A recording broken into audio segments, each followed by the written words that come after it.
시청자 여러분 안녕하십니까? 마홍일, 김민규, 강인의 세 남자 핫쇼 진행을 맡은 고세입니다.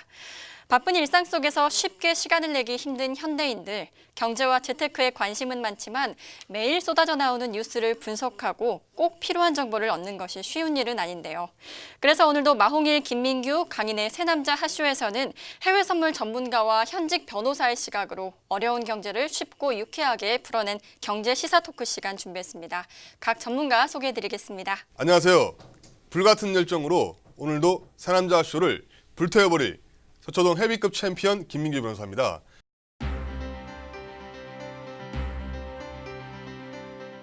지난 회차에 가상화폐에 대해서 우리가 다루었는데요. 너무 반응이 뜨거워서 오늘도 그 후속편으로 가상화폐에 대해서 계속 한번 알아보려고 합니다. 마찬가지로 제가 변호사인 만큼 가상화폐에 대해서는 제가 팩트 위주로 속속들이 알려드리겠고요. 또 가상화폐 관련된 법적인 쟁점에 대해서도 제가 확실하게 알려드리겠습니다. 안녕하세요. 외환 트레이더 강인입니다.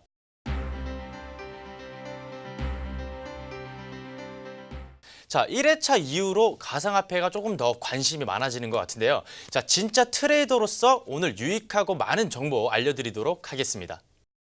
시청자분들 마음속에 저장. 네, 귀엽게 하라 그래서 좀 더 귀엽게 했어요. 네, 자, 해외 선물계의 살아있는 전설 마홍일입니다.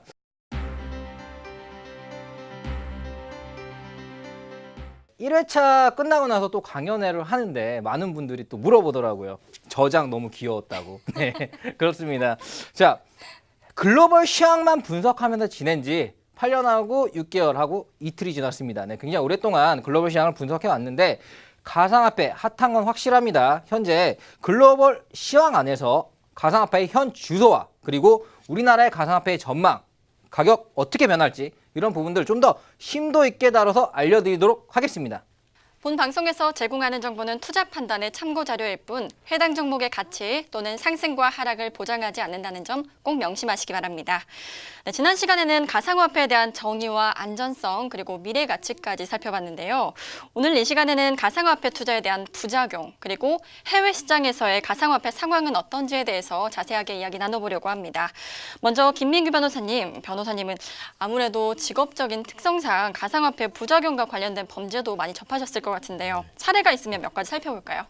네, 가상화폐에 대해서 워낙 좋은 말들이 많이 나오고 정말로 많은 사람들이 관심을 가지고 있는 만큼 제 생각에는 가상화폐의 어떤 그런 긍정적인 측면보다는 가상화폐와 관련된 어떤 부작용이라고 해야 될까요? 그런 부분부터 먼저 한번 살펴보는 게 좋을 것 같습니다. 일단은 뉴스 중심으로 제가 현재 가상화폐에 관련된 어떠한 부작용들이 지금 나타나고 있는지 정리를 한번 해봤는데요. 아마 지금 상단에 아마 표가 나갈 거고요. 그 표를 보면 저는 크게 가상화폐와 관련된 부작용을 한 3가지 정도로 제가 정리를 한번 해봤습니다. 하나는 가상화폐 그 자체가 범죄로 악용될 수 있다는 점이고요. 또 다른 하나는 가상화폐 자체가 범죄의 표적이 될 수 있다는 점, 그리고 마지막으로 가상화폐로 인해서 우리가 실질적으로 금전적 손실을 입을 수 있다는 점입니다. 이 3가지와 관련돼서 관련 뉴스들을 제가 보여드리면서 조금 설명을 자세하게 해드리겠습니다. 먼저 가상화폐의 부작용과 관련해서 가상화폐가 범죄 수단으로 그 자체가 범죄 수단으로 악용되는 점에 대해서 한번 사례 중심으로 한번 살펴보겠습니다.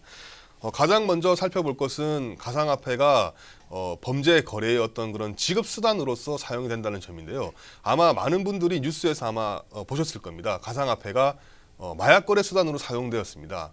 아무래도 뭐 달러라든지 마약 거래 수단으로 실제로 사용되는 어떤 그런 화폐로 사용되는 그러한 통화 수단을 직접적으로 사용을 해서 거래를 하는 것보다는 정말로 클릭 한 번으로 국경을 넘어서 왔다 갔다 할 수 있는 그런 가상화폐이기 때문에 어떤 범죄의 어떤 수단으로 사용됐을 때 더 편의성이 있고 또 아직은 가상화폐 거래에 대해서 정부의 규제가 별로 없기 때문에 아마 범죄 거래 지급 수단으로서 좀 활발하게 악용이 되는 것 같습니다. 두 번째로 제가 좀 말씀드릴 것은 가상화폐가 다단계 범죄 등 신종 사기 수법으로 이용된다는 점입니다. 제가 살펴본 바에 의하면 어떤 경우가 있었냐면 A라는 가상화폐가 있는데요. 그 가상화폐를 누군가에 추천을 해서 그 사람이 가상화폐를 구매를 하면 그 사람이 산 가상화폐 중에서 일부분을 추천해준 사람한테 가상화폐를 준다는 거죠. 말하자면 마치 다단계처럼 가상화폐가 그렇게 팔리고 있는 경우를 봤습니다. 그리고 심지어는 이렇게 다단계로 팔리고 있는 가상화폐를 나중에 지금 여러분들이 많이 알고 있는 뭐 비트코인이라든지 이더리움이라든지 시장을 선도하고 있는 그런 가상화폐와 교환을 해주겠다는 그런 허위 약속을 해서 사기를 치는 그런 수법들이 보였습니다. 이렇게 가상화폐가 범죄의 지급수단으로서 악용되는 경우를 보면 사실상 기존에 우리가 알고 있는 범죄 수법과 크게 다르지 않습니다. 거래의 어떤 그런 수법이나 거래의 내용을 봤을 때 이것은 좀 사기인 것 같다 그런 생각이 든다면 제 생각엔 한 번쯤은 다시 좀 생각을 해보고 거래에 임하시는 게 좋을 것 같고요. 다음으로 가상화폐 자체가 현재 수많은 해커들의, 쉽게 말해서 해커들의 표적이 되고 있습니다. 심지어 얼마 전 뉴스 기사를 보니까 북한에서 뭐 전문적으로 가상화폐 거래소만 해킹을 하는 어떤 그런 현상도 있었다고 하는데요. 그렇다면 이것은 저는 어떤 측면에서는 굉장히 위험할 수도 있다고 생각합니다. 내가 지금 거래하고 있는 가상화폐가 수많은 범죄 집단의 표적이 쉽게 될 수 있다는 거, 그것은 그만큼 가상화폐를 거래를 함에 있어서 조금은 더 신중하게 접근을 해야 되는 것이 아닌가라는 생각이 들고요. 실제로 제가 지난 시간에 설명드린 바와 같이 가상화폐 거래소가 털린 적도 분명히 있습니다. 그렇기 때문에 쉽게 지금 범죄의 표적이 될 수 있는 가상화폐 거래를 할 때는 조금은 더 신중해야 될 것 같습니다. 마지막으로 주위에 많은 분들이 마치 영웅담을 자랑하듯이 가상화폐로 수익을 얻었다고 자랑을 하는데요. 근데 실제로 가상화폐로 아마 손실을 보신 분들도 많이 있을 겁니다. 그것은 제가 지난 시간에도 설명드린 바와 같이 가상화폐가 그만큼 급격한 시세 변동성을 가지고 있기 때문인데요. 이러한 어떤 그런 불안정성 때문에 분명히 큰 수익을 거두는 사람도 있지만 다시 말해서 그만큼 큰 손실을 보는 사람도 있습니다. 그래서 이러한 점들을 조금 더 유의 깊게 좀 살펴봐야 될 것 같습니다. 간단하게 정리를 하면 가상화폐의 부작용은 총 3가지입니다. 하나는 가상화폐 그 자체가 범죄의 수단으로 악용될 수 있기 때문에 거래를 할 때 좀 신중해야 된다는 점이고요. 두 번째로는 가상화폐, 내가 지금 거래하고 있는 가상화폐 그 자체가 현재 많은 범죄 집단의 표적이 되고 있다는 점. 그리고 마지막으로 가상화폐 거래가 얼핏 보면 정말로 큰 수익을 가져다 주고 있지만 큰 손실을 가지고 올 수도 있다는 점, 이 점들을 좀 유념해야 될 것 같습니다. 뭐 질문해도 되겠습니까? 얼마든지 하십시오. 자료를 조사해 보니까 최근 네. FBI에서 그 실크로드라는 마약 거래 사이트를 폐쇄를 하면서 26,000개의 비트코인을 압수했다라는 기사가 떴었는데요. 그때 비트코인의 가격이 어떻게 됐는지 아십니까? 제가 사실 뭐 그런 기사는 본 기억이 나는데 실제 뭐 비트코인 가격이 얼마였는지는 좀 사실 좀 정확하게 기억이 안 나네요. 네, 26,000개면 적은 양이 아니잖아요. 네. 그죠? 하나에 한 500 정도 하니까요. 자, 요게 또 대대적으로 이제는 불법적으로 거래하는 이런 거래소들을 국가에서 막는다. 그럼 이거 굉장히 시세가 떨어지지 않을까 했는데 그때부터 엄청나게 또 올라갔습니다. 네. 이런 부분 또 어떻게 생각하십니까? 사실 이제 그 부분에 대해서 많은 전문가들이 오히려 뭐 어떻게 보면 그렇게 가상화폐가 실제 범죄 집단에서 이제 지급 범죄의 어떤 거래의 수단으로 이용되는 측면 자체가 실제로 가상화폐가 이렇게 활발하게 좀 거래 수단으로서 이용될 수 있다는 것을 단적으로 보여줬기 때문에 오히려 그 때문에 뭐 가상화폐 거래가 오히려 더 활발하게 일어났다는 시각도 있는데요. 저 역시도 이제 그러한 점은 맞다고 생각을 합니다. 하지만 그렇다고 해서 제가 말씀드린 바와 같이 그러한 어떤 그런 범죄 지급 수단으로 이용되는 것이 없어지는 게 아니고 그런 측면 자체가 바로 문제가 된다고 생각을 하고 있는 거고요. 얼마 전에도 제가 한번 신문 기사를 보니까 뭐 중국의 어떤 해커가 우리나라의 어떤 그런 서버 서비스를 제공하는 업체를 해킹을 해서 그 서버를 정상화시키는 어떤 비용으로 비트코인을 뭐 수십억에 달하는 비트코인을 요구했고 그리고 그 서버 업체에서는 그 비용을 마련해서 줬다는 그런 얘기를 들었습니다. 결국에는 이 가상화폐라는 것이 결국에는 실제로도 범죄의 어떤 그런 지급수단으로서 뭐 얼마든지 악용될 수 있다는 측면을 저는 보여주고 있다고 생각하고 있습니다. 네. 네, 그러면은 제가 이제 물어볼 거는 범죄에 악용할 수 있기 때문에 비트코인의 가치가 내려갈 것이다는 아니라는 거죠. 네, 저는 이제 뭐 제가 설명드린 것은 가상화폐의 어떤 그런 가치가 어떤 부작용 때문에 가치가 없다, 뭐 있다, 뭐 이런 측면이 아니고요. 가상화폐가 현재 뭐 범죄 수단으로 악용될 수도 있고 또 가상화폐 그 자체가 범죄의 대상이 될 수도 있고 또 가상화폐로 인해서 큰 손실을 볼 수 있다는 어떤 그런 현상적인 측면, 부작용을 설명을 해드린 것이지 그렇기 때문에 이것을 보고 좀 신중하게 접근해라는 것이지 가상화폐 자체가 가치가 없다 또는 있다 이렇게 설명을 드린 것은 아닙니다. 김민규 변호사님 말씀을 정리해보자면 이 가상화폐가 범죄의 수단과 표적이 될 수가 있고 최근 가파른 상승을 보인 만큼 급락할 가능성도 있다고 말씀해 주셨습니다. 강인 전문가께서는 가상화폐 부작용이 어떤 게 있다고 보시나요? 자, 가상화폐 부작용, 굉장히 사기들이 너무 많습니다. 사실 수익을 가져가는 것보다 중요한 게 저는 손실을 막는 거라고 생각이 드는데 자, 사기를 당하셨더라면 변호사님께 의뢰하는 게 맞지만 저는 사기 당하지 않는 방법을 좀 몇 가지 당부해 보려고 합니다. 자, 일단 첫 번째로는 이런 말 굉장히 많이 들어보셨을 거예요. 저도 혹합니다. 고수익 원금 보장. 이거는 사실 광고보다도 주변 지인들이 많이 하죠. 그런 거 많이 하지 않나요? 들어본 것 같기도 하고 제가 한 것 같기도 하고 잘 모르겠네요. 네. 그거 하셨으면 안 되는데. 네. 크게는 얘기 안 하는데. 네, 일단은 어느 투자든 간에 리스크가 없는 투자는 세상에 존재하지 않아요. 절대 저는 본 적이 없습니다. 그래서 이러한 얘기를 누군가가 했다, 이러한 광고가 있다, 그러면 이렇게 말씀해 주세요. 너나 해. 이렇게 말씀해 주시면 될 것 같습니다. 네, 그리고 두 번째 같은 경우에는 이런 말이 많아요. 특정 지점에서만 살 수 있다. 자, 가상화폐 같은 경우에는 누구나가 거래할 수 있고 누구나가 접근할 수 있는 수평적인 성격이 있기 때문에 세계 어디서든 누구나가 거래가 가능합니다. 근데 하지만 누군가가 야, 이거는 국내 독점 판매야. 여기서만 살 수 있어. 이렇게 하면 너나 많이 사. 이렇게 얘기해 주시면 돼요. 진짜 동점이면 어떡하나요? 독점이 있을 수가 없어요. 지금 제가 말씀드렸다시피 가상화폐는 누구나 어디서든 살 수 있기 때문에 그런 말 하는 것 자체를 거르시면 될 것 같고요. 그리고 마지막 세 번째는 최소 얼마 이상을 사야 돼. 이런 얘기 믿으시면 안 돼요. 가상화폐 같은 경우에는 주식과 어느 정도 비슷한 성격이 있어요. 자, 일단은 주식은 우리가 1,000원짜리 주식, 1,000원만 있으면 살 수가 있겠죠. 가상화폐도 똑같아요. 가상화폐도 우리가 한 코인을 살 수 있고 그리고 한 코인을 쪼개서도 살 수 있어요. 소액으로도 투자가 가능하기 때문에 어느 누군가가 본인에게 이거는 꼭 1,000만 원어치, 2,000만 원어치 사야 된다. 이거는 믿고 거르시면 돼요. 이거는 그럼 너 많이 사. 이렇게 말씀을 해주시면 될 것 같아요. 그래서 지금 가상화폐 사기가 굉장히 많이 늘고 있고 피해자들이 굉장히 많습니다. 그래서 제가 이 세 가지는 너무 많은 사기법이기 때문에 다시 한번 정리를 해드릴게요. 이건 마홍일 전문가가 한번 답변을 해주세요. 네. 자, 첫 번째, 이거 고수익 원금 보장이야. 무조건 해야 돼. 너나 해. 예, 그렇죠. 예. 그러면 두 번째는 자, 야, 홍일아, 이거는 특정 지점에서 살 수 있어. 너나 해. 네, 저만 하겠습니다. 그리고 세 번째, 이거는 1,000만 원치 꼭 1,000만 원치 사야지 수익을 가져갈 수 있는 거야. 너나 해. 예, 맞습니다. 이렇게 대처를 하셔야 돼요.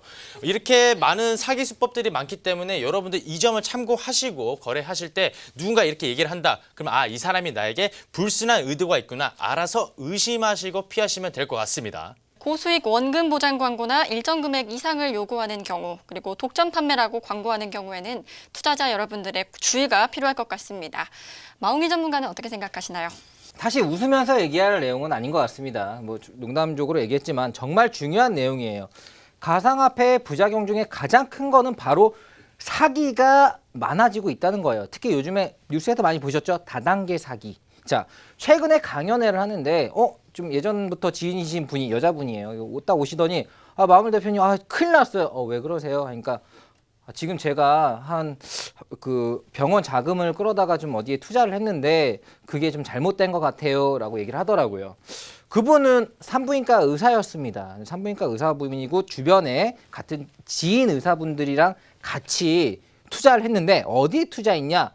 해지 비트코인에 투자를 했다고 했어요. 해지 비트코인 들어보셨습니까? 처음 들어봤습니다. 처음 들어봤죠. 네, 저도 처음 들어봤어요. 근데 비트코인에다가 앞에 해지를 붙여가지고 비트코인인 양 한 이상한 짝퉁 비트코인을 누가 만들어가지고 비트코인에서는 내려가면 손실이 날 수가 있잖아요. 근데 해지 첨단 기술을 도입을 해서 이게 손실 나는 걸 자동으로 막아주는 시스템이다. 그래서 말 그대로 원금이 보장된다라는 거를 우선 얘기를 한 거예요. 그럼 누가 자 지식 있는데 믿을까요? 김기명 의원님 믿습니까? 안 믿죠. 저는 안 믿죠. 예. 네, 그런데 그래도 그 거래소에 움직이는 걸 한번 봐봐라. 해가지고 거래소에 들어가서 딱 보니까 진짜로 특정 가격은 지지가 자동으로 되면서 계속 올라가는 거예요. 그렇게 되면 믿으실 것 같아요? 믿을 것 같습니다. 자, 그렇다면 제가 여기다 질문을 하나 드릴게요. 제가 굉장히 날카롭거든요. 자, 거래소를 만드는데 돈이 얼마나 들까요? 잘 모르지만 많이 들 것 같은데요. 그죠, 많이 들 것 같죠. 네, 거래소를 만드는데 얼마나 들 것 같습니까? 글쎄요, 뭐 수억 원이 들지 않을까요? 수억 원, 그죠? 네네. 어떻게 알고 계세요? 저도 잘은 모르겠지만 한 수억 원이 들 거라고 생각이 들어요.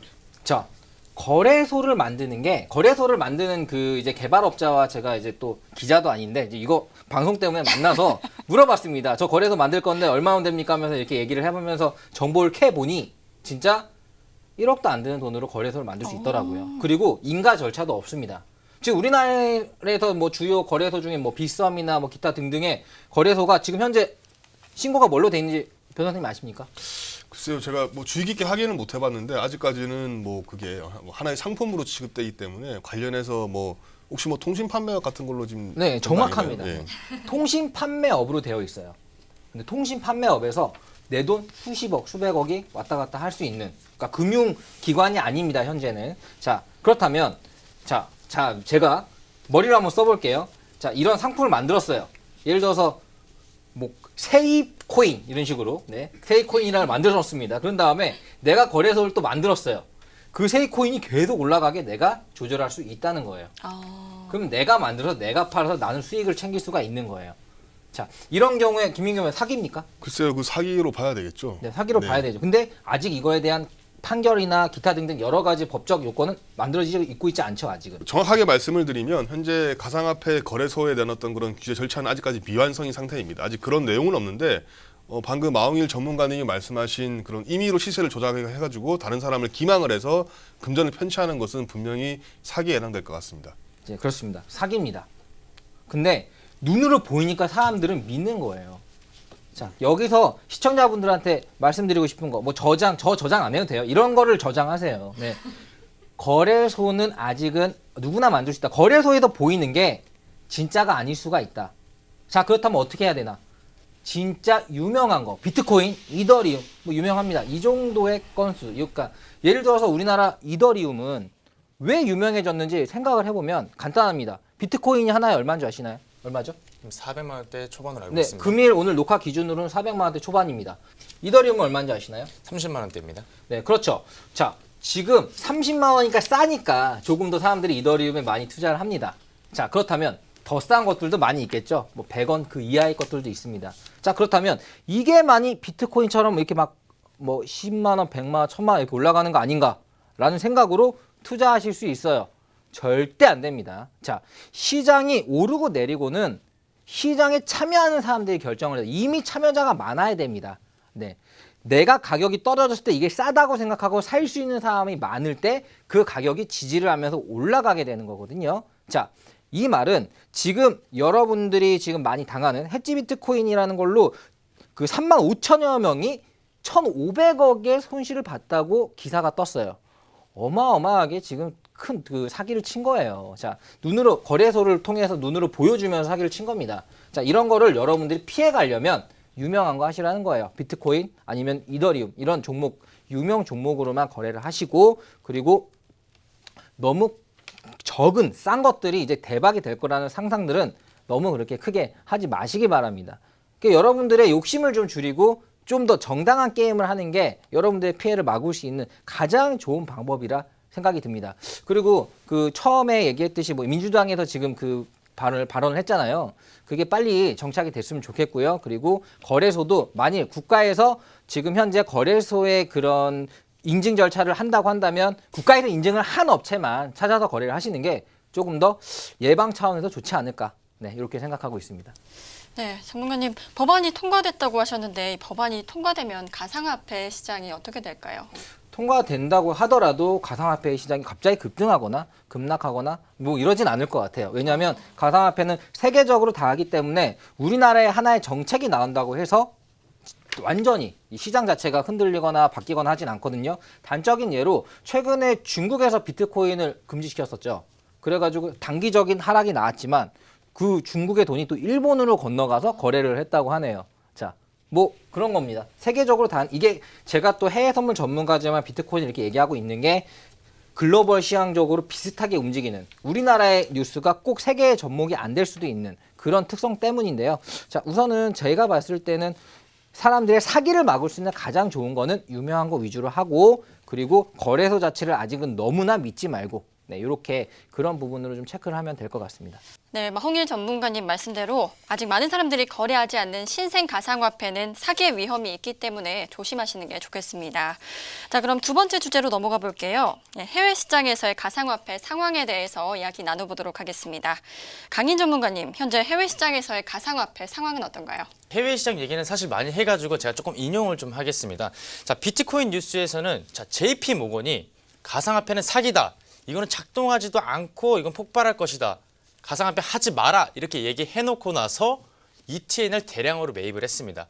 뭐 바클레이즈, 뭐 골드만삭스 뭐 이런 기업들도 많지만 JP모건 계열사가 가장 많이 매입을 했는데 이거 자체는 일단 많은 관심이 있다는 뜻이고 저번 주에도 제가 말씀드렸지만 미국 상품선물거래위원회에서는 파생 상품도 허용했어요. 근데 여기서 주목해야 될 거는 제가 자꾸 미국 얘기를 하는데 왜 미국 얘기를 하냐? 자, 미국 경제는 세계 경제에 미치는 영향이 굉장히 지대하기 때문에 미국 경제가 곧 세계 경제라고 말씀을 드릴 수가 있어요. 자, 우리나라 코스피 같은 경우에도 미국 증시 빠지면 커플링 현상으로 같이 따라갑니다. 그리고 반대로 중국 같은 경우에는 규제를 했지만 일본으로 다 넘어간다고 해요. 결국 할 사람은 한다는 거예요. 자, 세계 경제인 미국이 이렇게 집중을 하고 있기 때문에 지금 아무래도 지금도 이제 가상화폐가 핫하긴 하지만 먼 훗날 가상화폐는 세계적인 투자로 자리 잡을 것이라고 저는 당부 드립니다. 강인 트레이더님. 네. 그렇다면 주요 굴지 기업들이 그 가상화폐를 사게 되면 무조건 오르는 건가요? 자, 큰 기업들이 무조건 매입을 했다고 해서 무조건 오르는 거 아닙니다. 하지만 제가 말씀드리는 건 세계적인 투자로 자리 잡을 것 같기 때문에 물론 그때는 뭐 조정도 있고 눌림이 있겠지만 먼 미래를 봤을 때는 추가적으로 상승의 효력이 남아 있다고 생각이 듭니다. 그럼 강인 전문가님, 예. 뉴스에서는 이거 지금 비싼 가격이면 더 오를 거라고 하는 뉴스인데 기술적 분석으로 봤을 땐 지금 비싼 가격이야. 좀 더 기다려야 돼. 그런 경우는 어떻게 해야 되나요? 예, 저 같은 경우에는 이 가상화폐라든지 어떤 투자를 할 때는 차트에 의존을 많이 하고 있는데 자, 지금 뉴스는 맞다. 뉴스는 올라간다 하지만 내가 기술적 분석으로 봤을 땐 아닐 경우에는 저는 패스합니다. 안 삽니다. 왜냐하면 이 가상화폐 시장은 지금만 기회가 있는 게 아니에요. 가상화폐 시장은 우리가 뭐 1년 후에 2년 후에 더 커질 거기 때문에 기회들은 많기 때문에 그걸 잡아야지 꼭 지금 내가 아니다 싶을 때 애매하다 싶을 때 들어가서 그냥 큰 코 다치는 것보다 확실하다고 생각했을 때 매집해서 수익을 가져가는 게 맞다고 생각이 듭니다. 저도 그 의견에 약간 그 동의를 하는 게 그 아시는 분이 그 유럽 여행을 가기 전에 이 정도 가격 오면 사야지 하고 사야지 걸어놓고 갔다고 하더라고요. 근데 갔다 오니까 갑자기 급등나는 바람에 그게 체결이 됐고 갔다 오니까 한 꽤 많이 수익이 났었다고 이렇게 얘기를 하는 거 보면은 좀 기다리는 거래는 참 중요한 것 같아요. 그렇죠. 거래를 하실 때는 성격 급하신 분들은 안 돼요. 좀 여기 차분하고 인내심 있는 사람들이 수익을 많이 가져가더라고요. 경제 강대국인 미국이 관심을 가지고 투자하고 있는 만큼 가상화폐 시장이 세계적인 시장으로 발전할 수 있을 거라고 의견 주셨습니다. 마홍일 전문가님은 어떻게 생각하세요? 네, 글로벌 해외 시장의 분석은 제 전문입니다. 제일 중요한 거 팩트만 체크를 하면 됩니다. 자, 워렌 버핏과의 점심 식사가 경매로 나온 적도 있어요. 뭐 들어보셨나요? 네, 들어봤습니다. 네, 들어보셨죠? 예. 왜 그랬을까요? 어떻게 생각해요? 왜 그런 게 나왔을까요? 당연히 뭐 워렌 버핏이라면 아무래도 이제 경제라든지 여러 가지 사회 현상에 대해서 굉장한 뭐 현안을 가지고 계신 분이고 이제 그분 통해서 좀 여러 가지 어떤 사회 전반이나 경제에 대한 조언을 얻기 위해서 뭐 했겠죠. 네. 네, 조언도 조언이지만 실질적인 투자 이익을 위해서 그러지 않았을까요? 글쎄요, 제가 워렌 버핏이 뭐 사라 이런 말은 안 해줄 것 같은데 제 생각에. 네, 근데 뭐 뭘 사라라고는 안 하겠지만 내가 이거 산다 네. 라고는 말을 할 수 있겠죠. 최근에 포스코를, 최근 이전 아니죠, 좀 된 거지만 포스코를 대량 매입을 했고 그 포스코를 한 80% 정도 수익을 보고 판 건 알고 계시죠? 들어봤었죠? 예, 들어봤습니다. 네, 이렇게 주요 인사들의 큰 거래는 이슈가 되기 마련입니다. 자, 지금 비트코인 같은 경우도 이렇게 주요 인사들의 큰 거래량들이 있습니다. 뭐 JP모건의 대표도 뭐 비트코인 ETN을 뭐 41억 뭐 매수한 것도 있지만 페이스북의 그 임원도 거의 한 55억 가치를 샀는데 현재는 400억이 넘는데 또 100억을 더 산다고 이렇게 또 공표한 게 있고요. 그리고 현재 그 투자라는 부분도 있는데 뭐 제이미의 그 서클이라는 프로그램으로 한 그런 가상화폐 관련 사업은 100억 원의 또 투자 유치를 받았다 이런 부분들이 또 나오고 있기도 합니다. 그리고 또 굉장히 또 체크할 만한 것들이 중국에서의 그런 가상화폐 채굴장 그 규모를 보니까 무슨 뭐 트랜스포머 나오는 공장인 줄 알았어요. 엄청난 규모로 한 그 규모의 그 단지를 가상화폐 채굴장으로 만들어서 쓰고 있더라고요. 그런 뉴스들이 굵직굵직하게 나옵니다. 자, 이런 뉴스들은 뭐냐? 핵심 포인트는 이거예요. 지금 큰 뭔가 경제적으로 해안이 있는 투자자들은 지금 현재 가상화폐를 투자하고 있다. 이거거든요. 자, 우리가 이제 개미 입장에서 누가 잘한다, 누가 큰 돈을 벌었던 사람이 또 큰 돈을 투자한다. 이거 자체가 큰 홍보 효과가 될 수 있습니다. 네, 스탠드포인트에서 나온 그 리서치 자료에서 현재 1,000만 명이 1억 명이 될 거다라는 말은 괜히 나온 것 같지가 않아요. 벌써 많은 사람들이 지금 특별한 사람들이 투자를 하고 있기 때문에 나도 특별해지고 싶어서 뒤따라가는 거죠. 네, 뒤따라가는 걸 막기가 힘들 것 같습니다. 현재 우리나라뿐만이 아니라 중국, 일본 뭐 마찬가지예요. 지금 캐나다는 굉장히 가상화폐에 좀 많이 뭐 열어놓은 편인데 캐나다 밴쿠버에 있는 그 ATM기에서는 8일 동안 10만 달러가 넘는 돈이 인출이 되고, 그리고 일본 같은 경우도 이제 최근 4월에 전자자금 결제법을 개정해서 전자화폐를 지급 결제 수단으로 인정했습니다. 그리고 동유럽의 뭐 나라 중에 그거 아시나요? 에스토니아가 들어봤나요? 저 에스토니아 나라는 알고 있습니다. 네, 에스토니아 나라에서는 국가적인 차원에서의 가상화폐를 지금 할 거라고 또 발표를 했습니다. 자, 지금 우리나라에서만 문제가 아니에요. 세계적으로 가상화폐는 핫하고 큰 돈들, 그리고 되게 미래적인 해안이 있다고 하는 분들이 많이 투자를 하고 있습니다. 이런 부분들은 개미 투자자, 우리나라뿐만이 아니라 세계적인 개미 투자자를 유입시킬 것이고, 한정적으로 나오는 이 비트코인 자체, 이렇게 한정적인 비트코인에 많은 사람들이 몰리면 시세가 올라갈 수밖에 없지 않을까라는 게 저의 해외 시장 분석의 결과입니다. 제가 질문 하나 한번 드려볼게요. 일단 저도 사실 이제 해외 시장에 대해서 되게 긍정적으로 이제 생각을 하고 있는데 트레이딩을 하기도 하고 있어요. 그럼 지금 가상화폐를 지금 매입하는 거 어떻게 생각하세요? 네, 비트코인 중심으로 말씀드리면 될까요? 네, 그렇게 해주세요. 네, 지금 현재 뭐 가장 핫한 뭐 화폐 중에 비트코인은 지금 200만 원 선에서는 지지선이 두텁게 되어 있다고 생각을 합니다. 자, 아무리 시황이 좋아도 그 가격까지는 빠질 만한 여력은 있다고 생각을 해요. 그래서 그 가격 라인에서 뭐 200만 원부터 한 280만 원 사이에 쭉 뭐 매집을 할 수 있겠죠. 그런 다음에 목표가는 한 500에서 600까지 보고 거래를 하시면 될 것 같아요. 그러니까 저도 기술적 분석을 아예 무시하는 건 아니에요. 타이밍 잡긴 참 좋죠. 네, 어떤 한 분은 그렇더라고요. 제 좀 PC방으로 되게 유명하신 분인데 자기가 20만 원에 사서 25만 원에 팔면 꼭 30만 원 간대요. 네, 트레이딩을 열심히 합니다. 매일 사고 팔고 하는데 이거 그냥 가만히 놔둔 게 돈 더 벌었겠다. 이렇게 말하시는 분들도 사실 있어요. 많이 들으셨죠? 그런 분들 있잖아요. 머피의 법칙이죠. 네, 머피의 법칙입니다. 네, 그런 분들도 있는데 중요한 거는 조금 더 싼 가격에, 좋은 가격에 기다리고 사는 건 굉장히 좋은 습관인 것 같고요. 하지만 너무 짧게 보는 게 아니라 좀 목표가를 두고 거기까지 먹는 것도, 수익을 내는 것도 또 좀 전략이긴 하죠. 이런 부분은 좀 더 디테일하게 나중에 잡아드리도록 하겠습니다. 마홍일 전문가께서는 세계적인 유명인이 구입했고 세계 시장에서 비트코인이 떠오르고 있기 때문에 이 비트코인의 강세는 적어도 2년 이상 지속될 거라고 말씀해 주셨습니다. 그럼 김민규 변호사께서 보시는 해외 시장에서의 가상화폐 입지는 어떤가요? 네, 뭐 두 분 전문가님들 말씀을 제가 잘 들어봤는데요. 근데 제 생각에는 여기서 우리가 정확하게 짚고 넘어갈 점들이 분명히 있다고 생각을 합니다. 먼저 두 분께서는 해외 시장이 이미 형성된 것을 가정을 하시고 비트코인이라든지 아니면 뭐 다른 가상화폐에 대해 설명을 하셨는데 제 생각에는 아직까지는 이게 지금 해외 시장이라고 할 만한 것이 형성이 되지 않았다고 저는 생각을 하고 있습니다.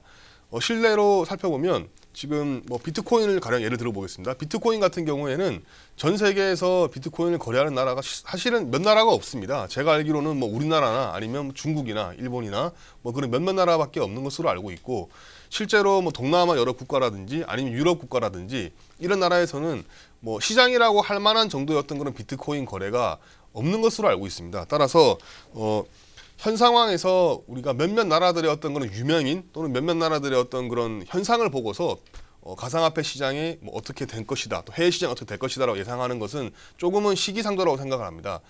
막말로 이제 이 가상화폐 시장이 정말로 이 한국이나 뭐 일본이나 아니면 미국이나 이 가상화폐 시장을 선도하는 몇몇 나라들에서 어떻게 발생한 또는 발생했다 사라질 만한 어떤 그런 해프닝으로 끝날 여지도 저는 충분히 있다고 생각을 하고 있습니다. 그래서 가상화폐와 관련된 해외 시장이 논의되기 위해서는 아직까지는 좀 시기상조라고 생각을 하고 있고요. 우리나라뿐만이 아니라 전 세계 다른 여러 나라에서 가상화폐가 정말로 실제로 많이 통용이 되고 그 나라에서 사용이 될 때 아직은 좀 먼 미래의 일이지만 그렇게 될 때 좀 가상화폐의 어떤 그런 국제적인 기준이 마련이 되고 이런 여러 가지 제도적인 장치가 마련이 될 때서야 가상화폐의 해외 시장에 대해서 논의할 수 있다고 생각을 하고 있습니다. 질문이 있습니다. 그렇다면 네. 뭐 이제 동남아권 나라든지 작은 나라들, 아직 금융적으로 조금 아직 발달이 더딘 나라들이 30군데가 하고 중국 한 군데가 한다.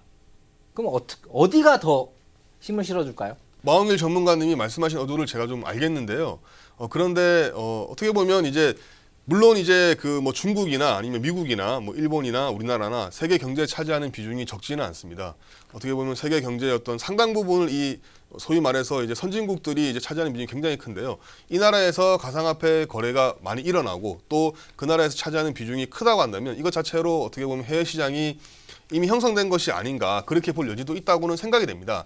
하지만 적어도 어떤 전 세계적인 차원에서 어떤 시장이라는 것을 보기 위해서는 일부 나라만 참여하는 게 아니라 그것이 비록 그 나라가 차지하는 비중이 굉장히 적다고 하더라도 일부 나라만 하는 것이 아니라 전반적으로 이제 뭐 동남아권이나 아니면 유럽권이나 다른 여러 곳에서 아프리카권도 포함해서 다른 여러 나라에서 실제로 이제 그런 거래가 일어나고 그런 시장이 형성되어야지만이 실제로 해외 시장이라는 것을 논의할 수 있을 것 같습니다. 네, 김민규 변호사께서는 가상화폐를 주도하는 나라가 우리나라, 일본, 미국, 중국 등 아직 많지도 않고 국제적인 기준도 아직 마련되지 않았기 때문에 해외 시장과 가상화폐를 연관짓기에는 아직 무리가 있다고 말씀해 주셨습니다. 네, 이렇게 2회차에 거쳐서 가상화폐에 대해서 이야기 들어봤는데요. 마지막으로 가상화폐에 대해서 꼭 알아야 될 것들 정리해보는 시간 갖겠습니다.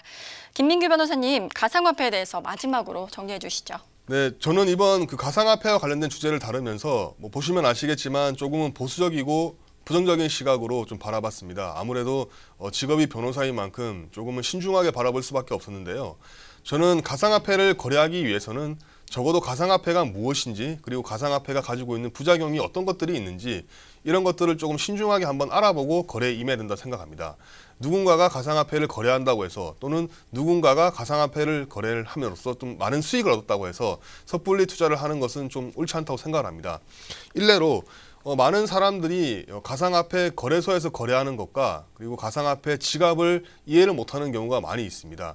간단하게 설명을 드리면 제가 그 1회차 방송 때 제가 가상화폐가 해킹 가능성이 있다고 말씀드렸는데요. 제가 그때 좀 경고했던 부분 중에 하나는 가상화폐 거래소가 해킹된 사례가 있고 또 가상화폐 거래소가 해커들의 표적이 되고 있다는 것입니다. 무슨 말이냐면 실제로 우리가 지금 가상화폐 거래소를 통해서 가상화폐를 거래를 하게 되면 내가 가지고 있는 뭐 예를 들어서 비트코인이나 이더리움 같은 내가 가지고 있는 가상화폐를 내 PC 그러니까 집에 있는 내 PC나 내 노트북에 저장을 하는 것이 아니라 그 거래를 위해서 그 가상화폐를 갖다가 가상화폐 거래소에다가 두는 경우가 대부분입니다. 그렇기 때문에 가상화폐 거래소가 해킹에 의해서 털린다든지 또는 가상화폐 거래소가 기술적인 오류에 의해서 뭔가 문제가 생긴다고 한다면 내가 가지고 있었던 그 가상화폐 자체가 없어진다든지 하는 그런 문제가 발생할 수 있거든요. 그래서 이 점을 좀 알고 투자를 하셔야 될 것 같고요. 또 두 번째로 저는 가상화폐 어떤 그런 기술적인 미래가 굉장히 밝다고들 많이 얘기를 하는데 아직까지 그 부분은 좀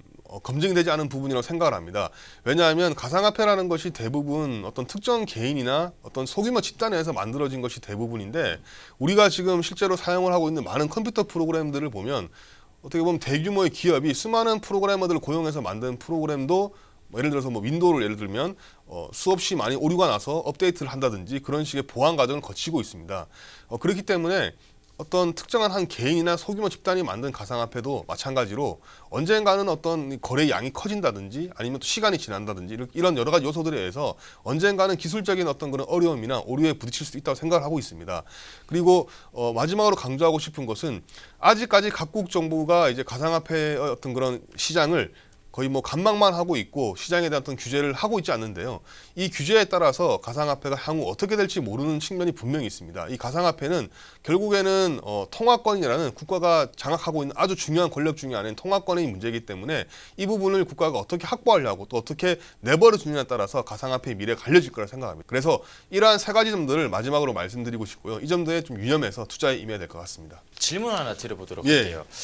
예를 들어서 우리가 남의 카드를 비밀번호를 안 해서 돈을 출금하게 되면은 사실 뭐 CCTV도 있고 ATM기에서 뽑으면서 이제 범죄자를 좀 잡잖아요. 네. 근데 만약에 비트코인 해킹을 당했어요. 이 돈의 경로가 추적이 좀 어렵나요? 지금 강인 트레이더님께서 말씀하신 부분도 약간은 좀 혼동이 있을 수 있는 부분입니다.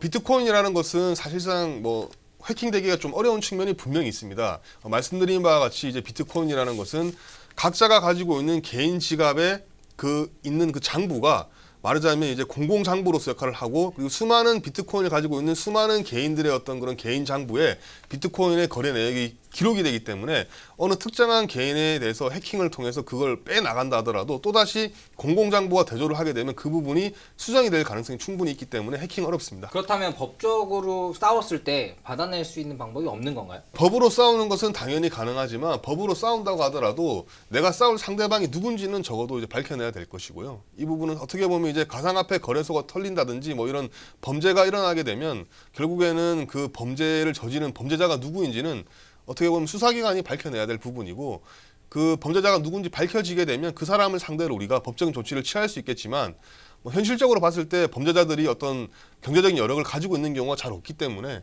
실질적으로 구제받기는 좀 어렵다고 생각이 듭니다.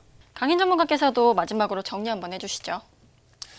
가상화폐 굉장히 왈가왈부합니다. 부정적인 이론도 존재하긴 하지만 저는 트레이더입니다.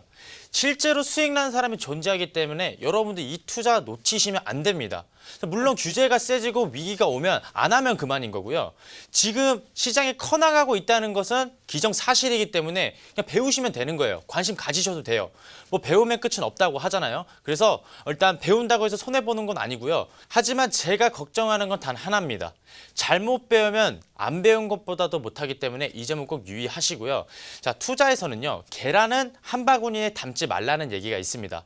자, 재테크에 관심이 있으시면 뭐 여러 가지 투자도 있지만 꼭 한 투자에 올인하시는 게 아니라 여러 투자 한번 다 알아보세요. 다 이것저것 투자를 해보시면 뭐 거액은 아니겠죠. 소액으로 제가 말씀을 드리는 겁니다. 한번 다 해보시면 본인에게 좋은 결과를 가져다 줄 이제 투자 상품이 존재하기 때문에 그걸 꼭 찾으시고 이 가상화폐 꼭 한 번은 도전해보세요. 추천드리겠습니다. 강인 트레이너님 질문이 있습니다. 예. 저와는 달리 조금은 그러면 가상화폐를 긍정적으로 이제 보고 계신 것 같은데 그렇다면 현 시점에서 그러면 강인 전문가님이 특별히 뭐 보고 있는 가상화폐가 있나요? 네, 당연히 있죠. 제가 앞서 말씀드렸다시피 메인 화폐만 거래하시면 될 것 같아요. 대표적으로는 이더리움, 비트코인이 있죠. 사람들이 많이 거래를 해야지 가격도 크게 무너질 염려도 없고요. 크게 오르는 뭐 수익도 없을 수는 있겠지만 그래도 안정적으로 리스크를 잡아가면서 투자하기에는 이 두 가지 화폐를 집중하셔야 됩니다. 네, 마지막으로 마홍기 전문가님 정리해 주시죠. 노이즈 마케팅에 대해서 아시나요? 네, 압니다. 노이즈 마케팅이 뭔가요?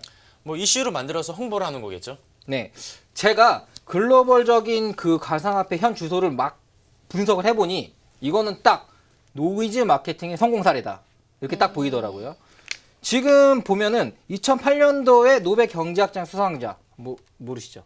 네, 네, 모르겠습니다. 저도 이번에 알게 됐어요. 그래도 노벨 경제학자 수상자니까 뭔가 발언에 힘이 있잖아요. 네, 그렇죠. 폴 크루먼 교수입니다. 네, 그런데 가상화폐에 대해서 뜬금없는 건 아니죠. 지금 화폐로서의 가치가 없어질 것이다. 네, 굉장히 부정적인 얘기를 했어요. 네, 그리고 JP 모건의 뭐 대표도 안 좋다고 얘기했다가 매집을 하지 않나. 그리고 페이스북의 임원이었던 분이 55억 어치를 샀다가 더 산다고 하지 않나. 현 가치가 400억 이상 있는데 이거는 앞으로 1000억이 넘으면 팔 거다. 뭐 이런 식의 기사가 나오질 않나. 수많은 기사가 나오고 있는 건 맞습니다. 그로 인해서 많은 사람들이 관심을 가지고 이거 혹시 얼마나 오를까라는 관심을 가지고 있는 상태고요. 리서치 조사 기관, 특히 그 스탠드 포인트라는 이제 굉장히 유명한 리서치 기관에 이제 모아스라는 애널리스트는 2027년까지 5천만 원까지 올라갈 거다라는 뭐 과학적인 분석 자료를 냈어요. 혹시 그렇게까지 될 수 있을지는 모르겠습니다. 하지만 아까 청신호라고 하셨었죠, 원래. 근데 저는 하이패스 지나가서 고속도 달리고 있다고 얘기했잖아요. 이미 노이즈 마케팅이라는 걸 굉장히 성공을 해서 좋은 부분이든 안 좋은 부분이든 많은 사람들이 알고 또 투자에 관심을 가지고 실질적으로 현재 1000만 명 이상이 투자를 하고 있게 되었습니다. 자, 그 1000만 명이라는 거는 현재 거래를 하고 있는 사람이고요. 그냥 보유를 하고 있는 사람까지 다 집계를 한다면 지금 이 순간도 어마어마하게 올라가고 있을 겁니다. 시장이 오르고 내리고는 제가 하는 일입니다. 네. 시장이 오를 때는 사람들이 기대감을 가지고 사기 시작하면 올라요. 현재 비트코인, 특히 우리나라는 또 이더리움이 핫하죠. 비트코인, 이더리움 같은 경우는 많은 시장 참여자들이 늘고 있는 상황이며 또 수많은 뉴스들이 쏟아져 나오고 있습니다. 저의 주관적인 의견이 아닌 현재 글로벌적인 뉴스를 분석해 본 결과에는 3년 동안 비트코인은 적어도 200만 원을 지지를 하며 적어도 800만 원까지는 충분히 올라갈 가능성이 높다고 보이고요. 뭐 그 이상은 모르겠어요. 또 어떤 시간적인 차원에 따라서 정부적인 규제도 있을 수 있고 또 여러 가지 사건 사고도 있을 수도 있지만 적어도 2년 동안은 가격 지지 기반을 가지면서 또 우상향하지 않을까. 현재도 가격이 우상향할 수밖에 없는 글로벌 시황이 아닌가. 뭐 이런 저 분석을 내놨습니다.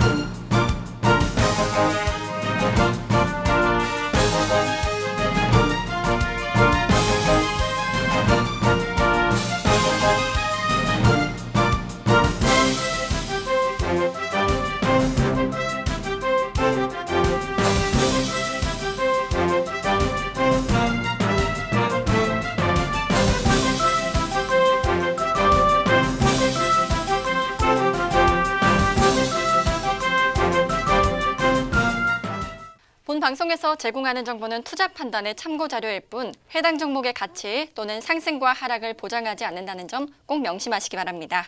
노력 없이 성공을 바라는 것은 미끼 없이 낚싯대를 들이우고 물고기가 잡히길 기다리는 미련한 낚시꾼과 같습니다.